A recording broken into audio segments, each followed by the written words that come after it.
디모데전서 1장 1절에서 8절까지입니다. 디모데전서와 디모데후서를 목회서신이라고 부릅니다.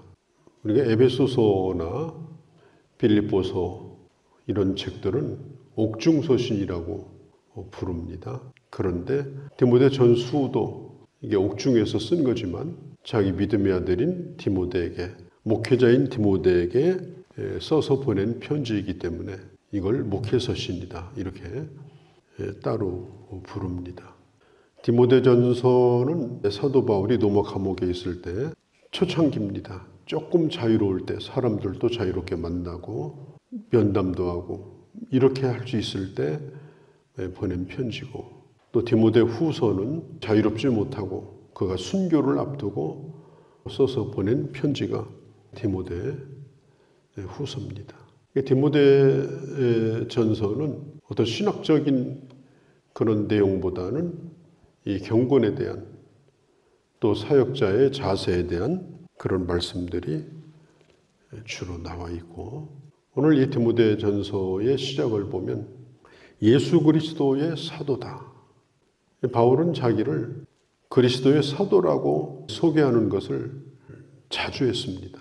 오늘 디모데 전서에서도 마찬가지입니다. 하나님의 명령을 받아서 보내시는 곳에 가서 그 받은 말씀을 전하는 보냄받은 자, 그게 사도거든요.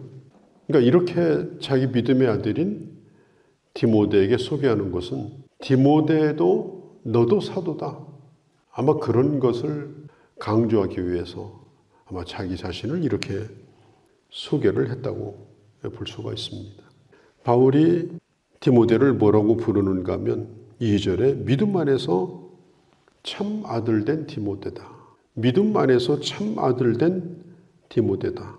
그러니까 격식을 차리고 또 예의를 지키면서 그렇게 거리감을 두어야 되는 그런 대상이 아니고 아들과 같은 사람이다. 친밀한 사람이다. 사실 디모데는 아버지는 헬라 사람이죠. 어머니는 유대 여자고 또 할머니도 유대 여자고, 아마도 아버지가 일찍 죽고 어머니 손에 자라나고 무엇보다도 그 외가 쪽에 그 신앙을 그대로 물려받은 사람이 바로 디모데입니다. 사도 바울이 2차 전도 여행을 할 때 그 루스트라라고 하는 곳에서 디모데를 만났어요. 루스트라는 사도 바울이 죽을 뻔하다가 살아난 곳입니다. 자기가 매를 맞아서 죽었다고 해서 버려진 동네가 루스트라인데 다시 또 기운을 차려가지고 루스트라에 들어가서 또 복음을 전하는 이 바울을 보고 이 디모데가 깊은 감명을 받습니다. 그리고 이 디모데는 바울을 따르게 되고 자기 제자로 삼게 되어집니다. 디모데를 바울은 참 아들이다 이렇게 불렀어요. 이 아들이라는 말은 혈통을 이어갈 자를 의미합니다. 그러니까 바울이 하고 있는 일을 이어서 마음 놓고 맡길 수 있는 믿을 만한 사람, 충성스러운 사람, 진실한 사람, 그런 사람을 디모데라고 생각했어요. 또 디모데는 사도 바울이 어떤 것을 원한다 하더라도 그 뜻을 따라 주었고 바울과 함께 죽을 각오를 가지고 바울을 따랐던 그런 사람이 바로 디모데였고, 또 바울이 그의 선교 사역 가운데 가장 오래 목회한 곳이 이 에베소 교회인데요. 자기가 가장 아끼는 교회인 에베소 교회를 디모데에게 맡겼습니다. 그리고 에베소에서 목회하는 디모데에게 보낸 편지가 바로 디모데 전서입니다. 이 사도 바울이 이 디모데에게 가끔 쓴 얘기가 있습니다. 그것이 뭐냐면 너는 누구에게 배웠는가? 누구에게 배웠는가? 이걸 잊지 말라. 사람이라고 하는 것은 누구에겐가 배워가지고 하는 겁니다. 누구에겐가 영향을 받아서 하는 겁니다. 어디서 계시받아가지고 하는 일은 없어요. 바울은 디모데에게 얘기를 하는 거예요. 너는 누구에게 배웠느냐? 그걸 잊지 말라. 그 말은 내가 가르친 것을 잃어버리지 말라. 내가 하는 대로, 내가 했던 대로 너도 그렇게 하기를 바란다. 이제 그런 마음으로 아들이라고 부른 거예요. 우리가 자식을 낳으려고 하면 사실 목숨 걸고 낳는 거 아닙니까? 그러니까 사도 바울은 디모데를 그와 같이 아끼고 사랑을 했고 또 자기가 하는 일을 이어받을 자라고 생각을 했어요. 서양에서는 아버지가 어느 교회에서 목회를 하면 그 자식이 목사가 돼서 그 교회를 물려받는 일이 많습니다. 또 선교지에서도 마찬가지예요. 선교지에서도 그 자식이 그 선교 사역을 물려받아서 그 일을 계속하는 일이 참 많아요. 그런데 이제 우리나라는 뭐 교회 세습이다 뭐 이래가지고 부를 세습해준다, 권력을 세습해준다. 그래가지고 뭐 목숨 걸고 반대하는 분들도 있는데 어떤 면에서는 아버지가 하는 사역을 그대로 보아온 사람이고 배운 사람이니까 일관성 있게 그 사역이 유지되기 위해서 세습이 아니라 그 사역을 물려주는 것은 어느 면에서는 상당히 그것은 긍정적인 면도 있다 이렇게 볼 수가 있습니다. 사도 바울은 자식이 없기 때문에 디모데를 그런 사람으로 생각하고 자기가 목회했던 눈물로 목회했던 에베소 교회를 그에게 맡기고 그 다음에 점검을 하면서 오늘 편지를 보낸 겁니다. 이 사도 바울은 에베소를 떠나면서 반드시 에베소 교회에 어려움이 있을 거다. 잘못된 것을 가지고 들어와서 이 교인들을 미혹하는 자들이 교회 안에서 그 이리 때가 교회에 들어오게 될 것이다. 아마 디모데가 목회할 때에 아마 그런 사람들이 에베소로 들어온 것 같아요. 오늘 성경에 보면은 다른 교훈 3절에 바울이 전한 복음이 아니고 전혀 다른 복음. 특별히 그 다른 복음은 오늘 사도 바울이 집중해서 강조하는 것이 뭐냐? 율법에 대한 겁니다. 복음을 버리고 율법주의에 빠져 있는 사람들이 교회에 들어와 가지고 율법을 지켜야 그것도 100% 지켜야 구원을 받는다. 그런 율법주의를 가르치는 사람들이 있었습니다. 또 한 가지는 이제 헬라의 영향을 받은 이 신화, 이 그리스에는 신화가 어마어마하게 많습니다. 그 다음에 유대 영향을 받은 족보, 유대인들은 족보 얘기를 좋아해요. 그래서 이 신화와 족보를 가지고 또 끊임없이 논쟁하는 이런 사람들이 교회에 들어올 것이다. 그래서 이걸 가지고 계속 변론을 합니다. 변론을 해가지고 복음이 증거되지는 않습니다. 왜냐하면 변론이라는 것은 이건 끊임이 없어요. 결론이 없어요. 이 철학적인 이런 변론은 본래 끝나지 않습니다. 계속해서 이어가는 거예요. 복음은 그런 것이 아니죠. 복음은 분명하죠. 복음은 아주 명확합니다. 그리고 복음은 아주 단순하고 그리고 복음은 아주 간결합니다. 그래서 이 복음을 전하는 사람들이 이게 변론에 빠지면 실패해요. 변론에 진 사람이 예수 믿냐? 예수 안 믿어요. 그래서 막 말싸움 해가지고 전도하다가 내가 이겼다. 그 사람이 예수 안 믿습니다. 왜냐하면 싸워서 얻은 것은 그것은 설득당한 것이 아니에요. 그래서 변론을 하지 말라. 하나님은 하나님의 말씀 이 자체가 권위가 있습니다. 그리고 바울은 특별히 이 율법에 대해서 지금 강조를 합니다.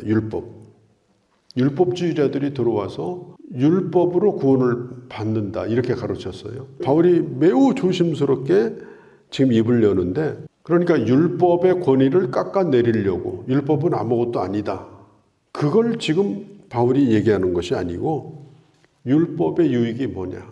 왜 하나님은 우리에게 율법을 주셨느냐. 그리스도인은 율법으로 살아야 되느냐 은혜로 살아야 되느냐. 지금 그걸 지금 여기 가르치고 있어요. 그래서 사도 바울이 자기 믿음의 아들에게 이 편지를 쓰면서 처음부터 아주 중요한 문제를 다뤄요. 이 율법의 문제입니다. 우리는 율법으로 구원받을 수가 없습니다. 율법의 역할은 죄를 깨닫게 하는 겁니다. 이것이 죄다 아니다. 그리고 율법의 역할은 뭐냐? 그 죄를 하나님의 아들에게 가지고 가도록 인도해 줍니다. 그리고 하나님의 아들로부터 용서를 받고 구원을 받고 율법으로부터 자유함을 얻고, 그리고 예수 믿는 사람에게는 이제 그 율법은 자유의 율법이 됩니다. 지켜서 구원받으려고 억지로 지키는 것이 아니라 주님을 사랑함으로 그 율법을 지키는 것입니다. 그래서 그리스도인에게는 율법은 자유의 율법이다, 그렇게 말합니다. 사거리에서 차를 몰고 가는데 딱 건너가려고 하는데 빨간불이 들어와요. 그럴 때 아주 기분 좋게 차를 세우는 사람이 있고 짜증내는 사람이 있어요. 아니 바쁜데 왜 빨간불이 들어오냐. 그러면 빨간불이 안 들어오면 어떻게 되겠어요? 가겠죠? 만일 빨간불이 없다면 갈 거예요. 상대방도 갈 거예요. 그럼 사거리에서 결국은 충돌하고 말 겁니다. 아마 그 생명이 온전치 못할 거예요. 그래서 신호등을 볼 때마다 참 신호등이 있어서 좋다. 참 신호등이 있어서 고맙다. 이런 생각을 가지는 사람은 그리스도인입니다. 그런데 세우는 법을 자꾸 불편하게 생각하고 거추장스럽게 생각하고 그리고 그걸 볼 때마다 거부감이 느끼고 자유함도 없고 이러면 그것은 율법의 사람입니다.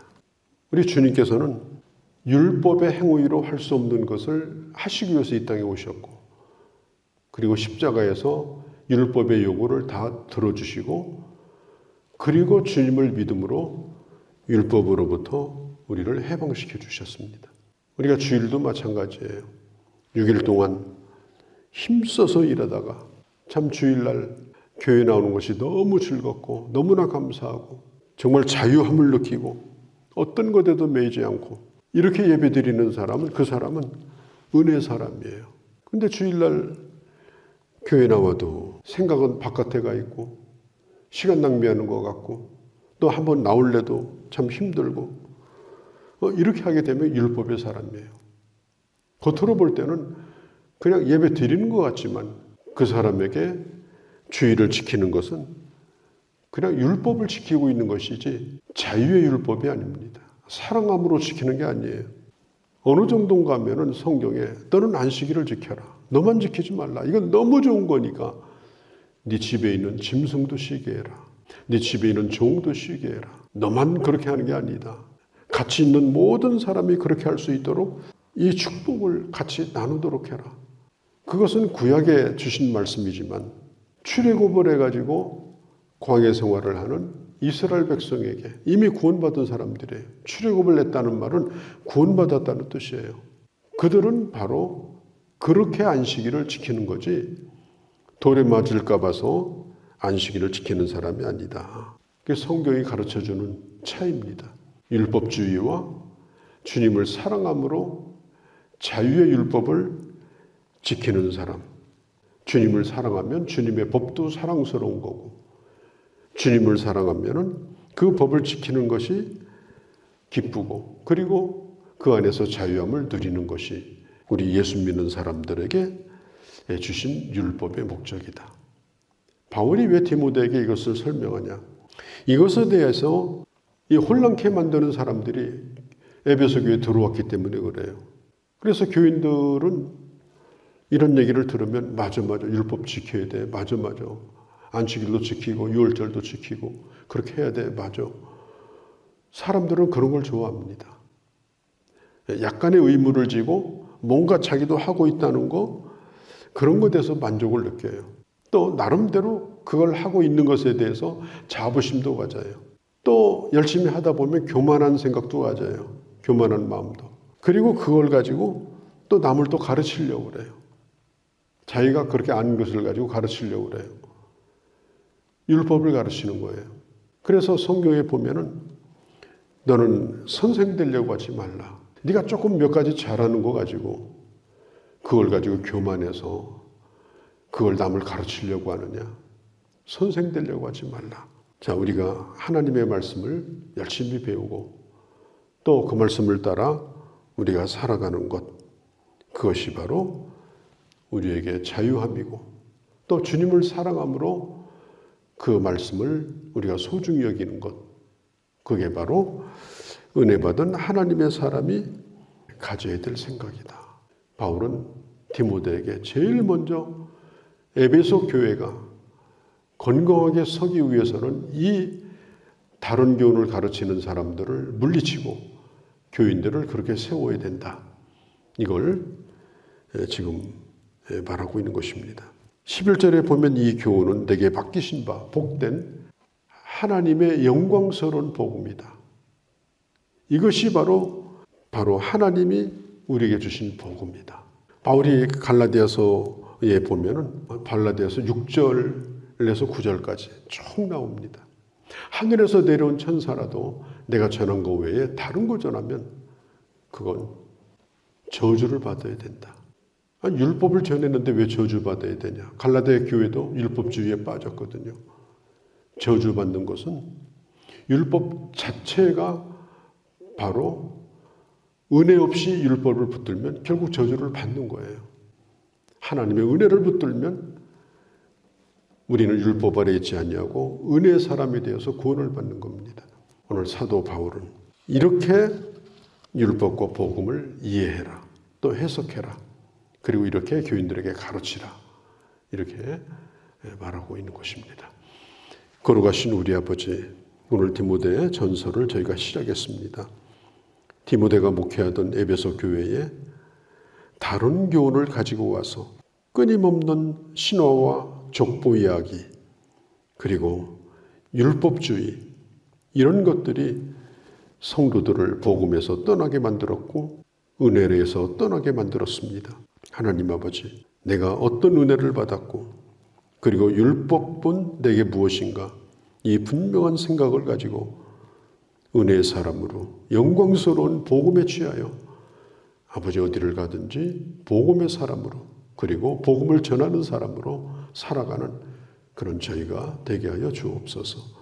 이 하루도 주께 의탁합니다. 우리 주 예수님의 이름으로 기도하옵나이다. 아멘.